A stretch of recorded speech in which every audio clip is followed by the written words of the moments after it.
ಎಲ್ಲರಿಗೂ ನನ್ನ ನಮಸ್ಕಾರ. ಇವತ್ತಿನ ಈ ವಿಡಿಯೋನಲ್ಲಿ ನಾವು 4ನೇ ತರಗತಿಯ ಗಣಿತ ಅಧ್ಯಾಯ 6 ಭಾಗಾಕಾರ ಅಭ್ಯಾಸ 6.3 ಹಾಗೂ 6.4 ಇವತ್ತು ನಾವು ಬಿಡಿಸೋಣ. ಪ್ರಶ್ನೆ 1. ಇವುಗಳ ಭಾಗಲಬ್ಧ ಮತ್ತು ಶೇಷವನ್ನು ಕಂಡು ಹಿಡಿ. ಇಲ್ಲಿ ನಾವು ಈ ಮೊದಲನೆಯ ಲೆಕ್ಕ 76 6ರಿಂದ ಭಾಗಿಸೋಣ. 6ರ ಮಗ್ಗಿಯಲ್ಲಿ 7 ಬರಲ್ಲ, ಹಾಗಾಗಿ ನಾವು 6 ಒಂದಲೇ 6 ತೆಗೆದುಕೊಳ್ಳೋಣ. 7ರಲ್ಲಿ 6 ಕಳೆದರೆ 1. ನಂತರ ನಾವು ಈ 6 ಕೆಳಗಡೆ ಇಳಿಸ್ಕೋಬೇಕು. ಇದು 16 ಆಗುತ್ತೆ. 6ರ ಮಗ್ಗಿಯಲ್ಲಿ 16 ಬರಲ್ಲ. ಇದಕ್ಕಿಂತ ಚಿಕ್ಕ ಸಂಖ್ಯೆಯನ್ನು ನಾವು ನೋಡಿದರೆ ಎಷ್ಟು ಬರುತ್ತೆ? 6 2 12 ಬರುತ್ತೆ. 6ರಲ್ಲಿ 2 ಕಳೆದರೆ 4, 1ರಲ್ಲಿ 1 ಕಳೆದರೆ 0. ಇಲ್ಲಿ ನಮ್ಮ ಭಾಗಲಬ್ಧ 12. ಇಲ್ಲಿ ನಾವು 12 ಅಂತ ಬರೆಯೋಣ.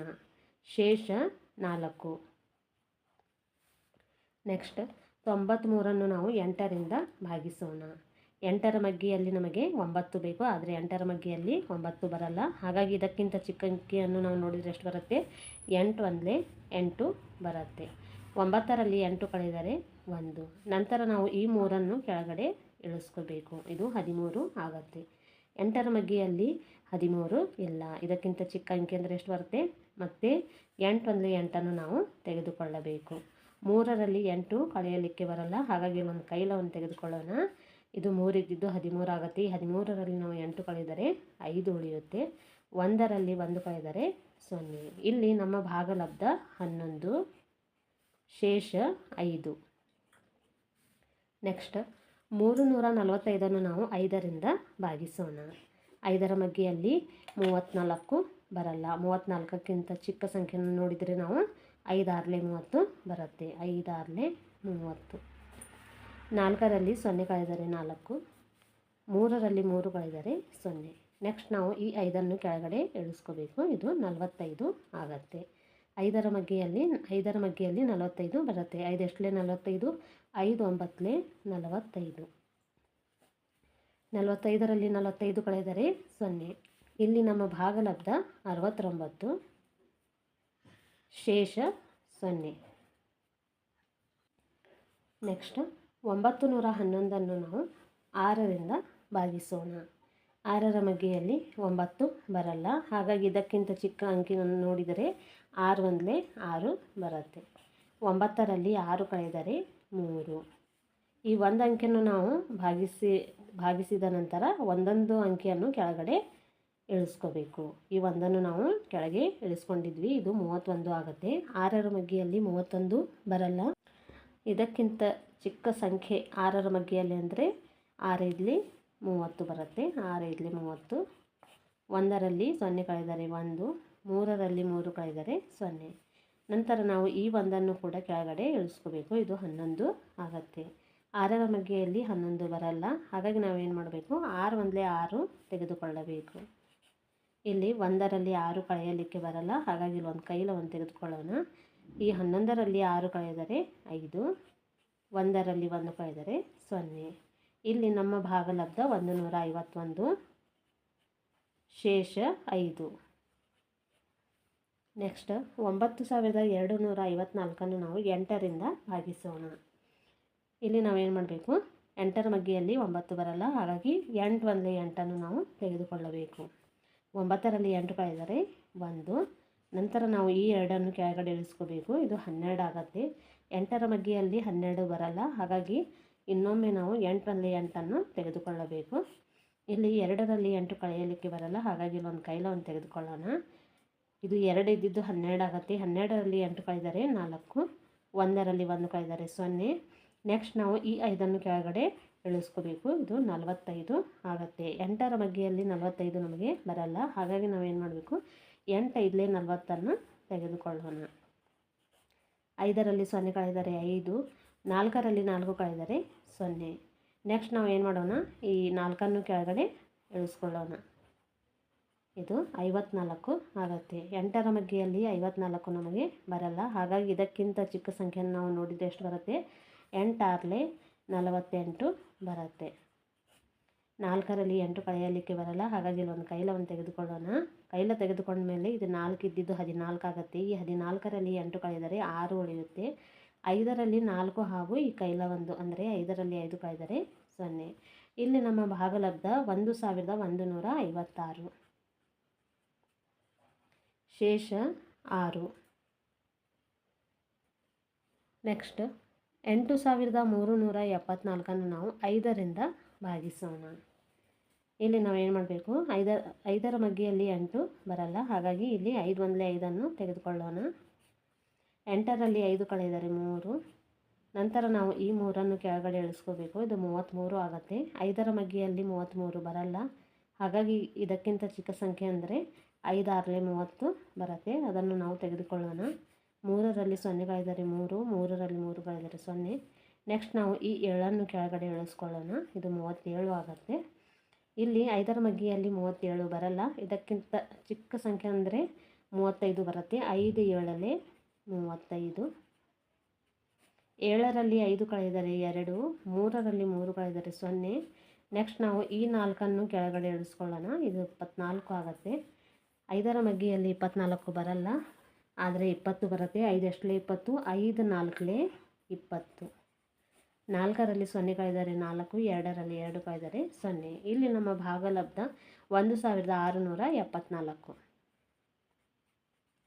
ಶೇಷ 4.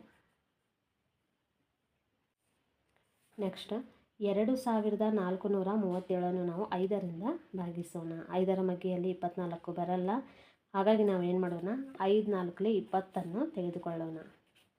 4ರಲ್ಲಿ 0 ಕಳೆದರೆ 4, 2ರಲ್ಲಿ 2 ಕಳೆದರೆ 0. ನಂತರ ನಾವು ಈ 3 ಕೆಳಗಡೆ ಇಳಿಸ್ಕೋಬೇಕು. ಇದು 43 ಆಗುತ್ತೆ. 5ರ ಮಗ್ಗಿಯಲ್ಲಿ 43 ಬರಲ್ಲ, ಆದರೆ 40 ಬರುತ್ತೆ. 5 ಎಷ್ಟಲೇ 40, 5 8 40. 3ರಲ್ಲಿ 0 ಕಳೆದರೆ 3, 4ರಲ್ಲಿ 4 ಕಳೆದರೆ 0. ನೆಕ್ಸ್ಟ್ ನಾವು ಈ 7 ಕೆಳಗಡೆ ಇಳಿಸ್ಕೊಳ್ಳೋಣ. ಇದು 37 ಆಗುತ್ತೆ. 5ರ ಮಗ್ಗಿಯಲ್ಲಿ 37 ಬರಲ್ಲ, ಹಾಗಾಗಿ ನಾವು ಏನು ಮಾಡಬೇಕು, 5 7 35 ತೆಗೆದುಕೊಳ್ಳಬೇಕು. 5 7 35. 7ರಲ್ಲಿ 5 ಕಳೆದರೆ 2, 3ರಲ್ಲಿ 3 ಕಳೆದರೆ 0. ಇಲ್ಲಿ ನಮ್ಮ ಭಾಗಲಬ್ಧ 487. ಶೇಷ 2. ನೆಕ್ಸ್ಟ್ 6218 ನಾವು 7ರಿಂದ ಭಾಗಿಸೋಣ. 7ರ ಮಗ್ಗಿಯಲ್ಲಿ 62 ಬರಲ್ಲ, ಇದಕ್ಕಿಂತ ಚಿಕ್ಕ ಸಂಖ್ಯೆ 7ರ ಮಗ್ಗಿಯಲ್ಲಿ ನೋಡಿದರೆ ಎಷ್ಟು ಬರುತ್ತೆ, 7 8 56. 2ರಲ್ಲಿ 6 ಕಳೆಯಲಿಕ್ಕೆ ಬರಲ್ಲ, ಹಾಗಾಗಿ ಇಲ್ಲೊಂದು ಕೈಲವನ್ನು ತೆಗೆದುಕೊಳ್ಳೋಣ. ಇದು 2 ಇದ್ದಿದ್ದು 12 ಆಗುತ್ತೆ. ಈ 12ರಲ್ಲಿ 6 ಕಳೆದರೆ 6, 6ರಲ್ಲಿ 5 ಹಾಗೂ ಈ ಕೈಲ 1 ಅಂದರೆ 6ರಲ್ಲಿ 6 ಕಳೆದರೆ 0. ನೆಕ್ಸ್ಟ್ ನಾವು ಈ 1 ಕೆಳಗಡೆ ಇಳಿಸ್ಕೊಳ್ಳೋಣ. ಇದು 61 ಆಗುತ್ತೆ.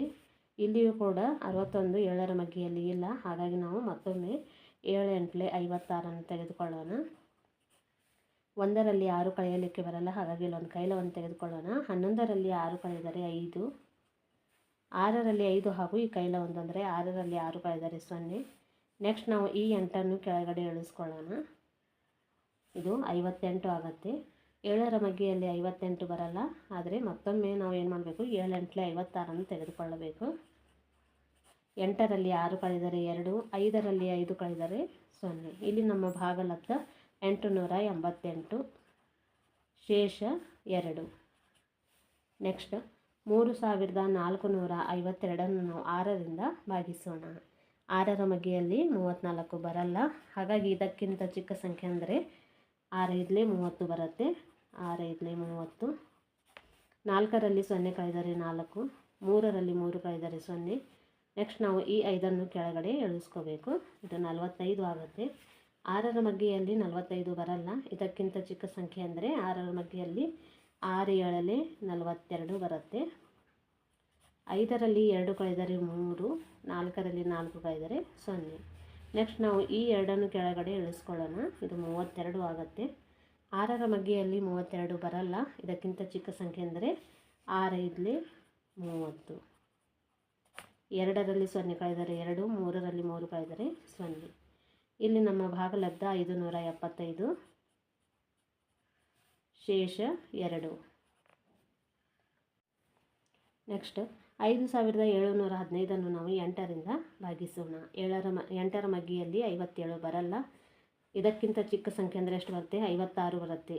ಎಂಟು ಎಷ್ಟಲೆ 56, 8 7 56, 7ರಲ್ಲಿ 6 ಕಳೆದರೆ 1, 5ರಲ್ಲಿ 5 ಕಳೆದರೆ 0. ನೆಕ್ಸ್ಟ್ ನಾವು ಈ ಒಂದನ್ನು ಕೆಳಗಡೆ ಇಳಿಸ್ಕೋಬೇಕು. ಇಲ್ಲಿ ನಾವು ಏನು ಮಾಡಬೇಕಂದ್ರೆ 8ರ ಮಗ್ಗಿಯಲ್ಲಿ 11 ಬರಲ್ಲ, ಹಾಗಾಗಿ 8 1 8 ತೆಗೆದುಕೊಳ್ಳೋಣ. 11ರಲ್ಲಿ 8 ಕಳೆದರೆ 3. ನೆಕ್ಸ್ಟ್ ನಾವು ಈ 5 ಕೆಳಗಡೆ ಇಳಿಸ್ಕೋಬೇಕು. ಇದು 35 ಆಗುತ್ತೆ. 8ರ ಮಗ್ಗಿಯಲ್ಲಿ 35 ಬರಲ್ಲ, ಆದರೆ ಇದಕ್ಕಿಂತ ಚಿಕ್ಕ ಸಂಖ್ಯೆ ಅಂದರೆ ಎಷ್ಟು ಬರುತ್ತೆ? 32 ಬರುತ್ತೆ. 8 4 32. 5ರಲ್ಲಿ 2 ಕಳೆದರೆ 3, 3ರಲ್ಲಿ 3 ಕಳೆದರೆ 0. ಇಲ್ಲಿ ನಮ್ಮ ಭಾಗಲಬ್ಧ 714, ಶೇಷ 3. ನೆಕ್ಸ್ಟ್ 2375 ನಾವು 4ರಿಂದ ಭಾಗಿಸೋಣ. 4ರ ಮಗ್ಗಿಯಲ್ಲಿ 23 ಬರಲ್ಲ, ಹಾಗಾಗಿ ಇದಕ್ಕಿಂತ ಚಿಕ್ಕ ಸಂಖ್ಯೆ ಎಂದರೆ 4 5 20 ಬರುತ್ತೆ. 3ರಲ್ಲಿ 0 ಕಳೆದರೆ 3, 2ರಲ್ಲಿ 2 ಕಳೆದರೆ 0. ನೆಕ್ಸ್ಟ್ ನಾವು ಈ 7 ಕೆಳಗಡೆ ಇಳಿಸ್ಕೊಳ್ಳೋಣ. 4ರ ಮಗ್ಗಿಯಲ್ಲಿ 37 ಬರಲ್ಲ, ಇದಕ್ಕಿಂತ ಚಿಕ್ಕ ಸಂಖ್ಯೆ ಅಂದರೆ 4 9 36 ಬರುತ್ತೆ. 7ರಲ್ಲಿ 6 ಕಳೆದರೆ 1, 3ರಲ್ಲಿ 3 ಕಳೆದರೆ 0. ನೆಕ್ಸ್ಟ್ ನಾವು ಈ 5 ಕೆಳಗಡೆ ಇಳಿಸ್ಕೊಳ್ಳೋಣ. 4ರ ಮಗ್ಗಿಯಲ್ಲಿ 15 ಬರಲ್ಲ, ಆದರೆ ಇದಕ್ಕಿಂತ ಚಿಕ್ಕ ಸಂಖ್ಯೆ ಅಂದರೆ ಎಷ್ಟು ಬರುತ್ತೆ? 4 3 12. 5ರಲ್ಲಿ 2 ಕಳೆದರೆ 3, 1ರಲ್ಲಿ 1 ಕಳೆದರೆ 0.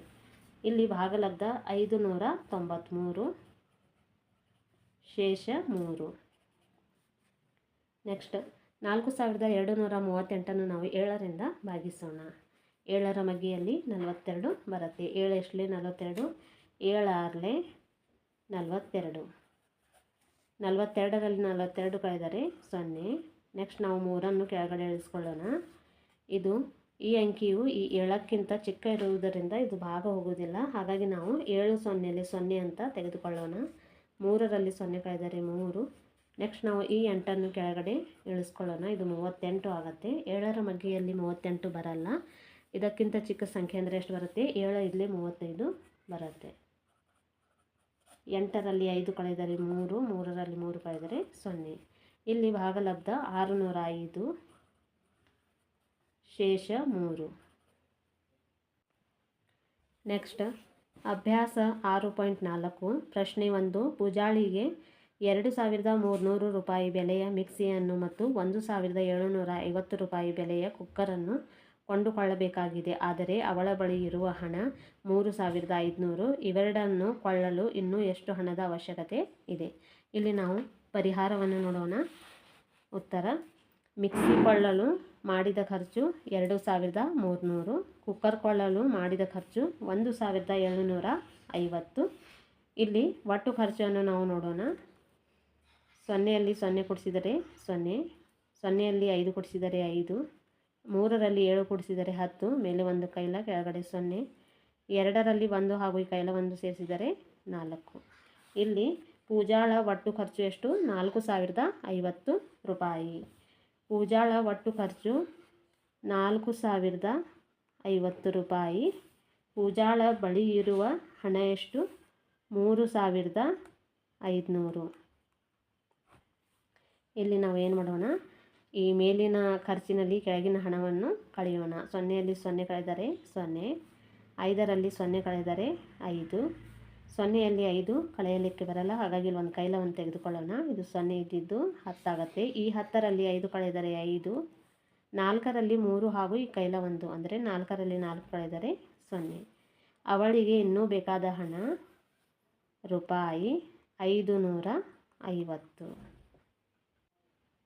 ಪ್ರಶ್ನೆ 2. 9 ಚೀಲ ಗೋಧಿಯ ಬೆಲೆ 4050 ರೂಪಾಯಿ, ಆದರೆ 21 ಚೀಲ ಗೋಧಿಯ ಬೆಲೆ ಎಷ್ಟು? ಇಲ್ಲಿ ನಾವು ಪರಿಹಾರವನ್ನು ನೋಡೋಣ.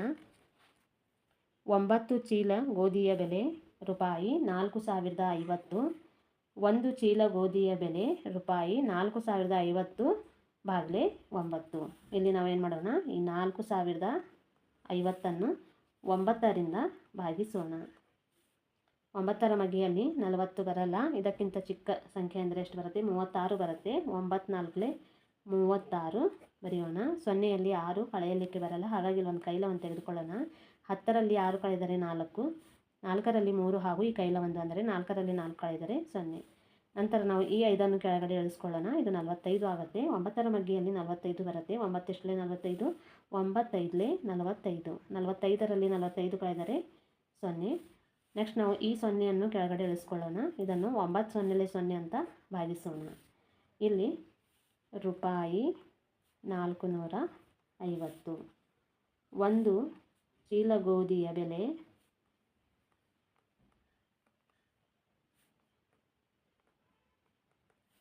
ರೂಪಾಯಿ 450. 21 ಚೀಲ ಗೋಧಿಯ ಬೆಲೆ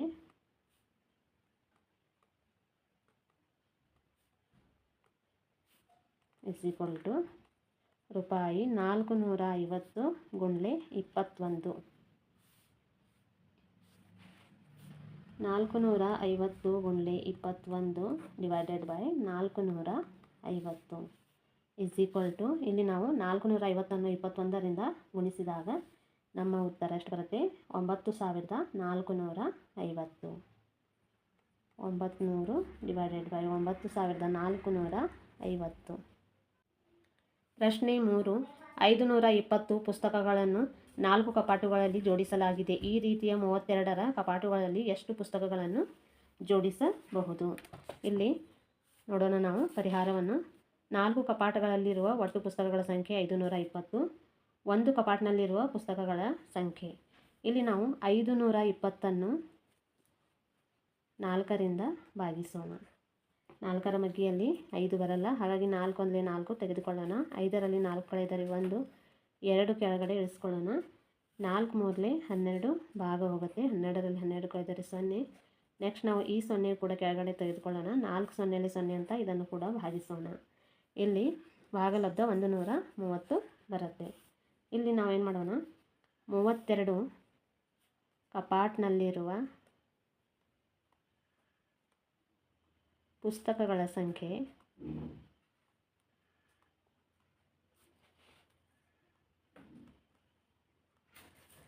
ನೂರ 30 ಗುಣ್ಲೆ 32 ಡಿವೈಡೆಡ್ ಬೈ 260.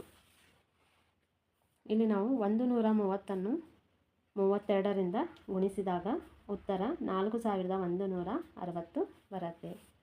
ಇಲ್ಲಿ ನಾವು ಬರೆಯೋಣ 390 ಡಿವೈಡೆಡ್ ಬೈ 4160. 32 ಕಪಾಟ್ನಲ್ಲಿ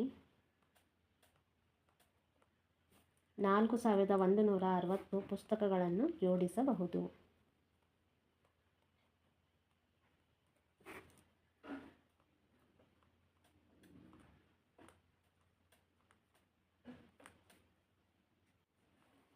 ಪ್ರಶ್ನೆ 4. ಒಂದು ಪುಸ್ತಕದ ಬೆಲೆ 15 ರೂಪಾಯಿ ಮತ್ತು ಒಂದು ಪೆನ್ಸಿಲ್ ಬೆಲೆ 4 ರೂಪಾಯಿ.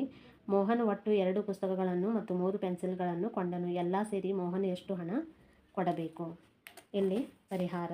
ಒಂದು ಪುಸ್ತಕದ ಬೆಲೆ 15 ರೂಪಾಯಿ, 2 ಪುಸ್ತಕಗಳ ಬೆಲೆ 15 × 2 30 ರೂಪಾಯಿ. ಒಂದು ಪೆನ್ಸಿಲ್ ಬೆಲೆ = 3 ರೂಪಾಯಿ. 3 ಪೆನ್ಸಿಲ್ಗಳ ಬೆಲೆ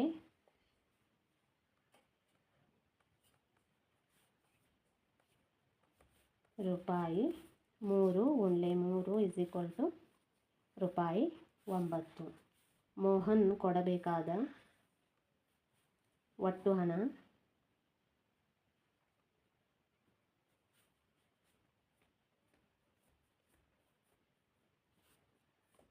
ರೂಪಾಯಿ 30 + 9 = ರೂಪಾಯಿ 39. ಎಲ್ಲ ಸೇರಿ ಮೋಹನ್ ರೂಪಾಯಿ 39 ಕೊಡಬೇಕು. ಇವತ್ತಿನ ಈ ವಿಡಿಯೋ ನಿಮಗೆ ಇಷ್ಟವಾದರೆ ಲೈಕ್ ಮಾಡಿ, ಶೇರ್ ಮಾಡಿ ಹಾಗೂ ನನ್ನ ಚಾನಲಿಗೆ ಸಬ್ಸ್ಕ್ರೈಬ್ ಮಾಡಿ.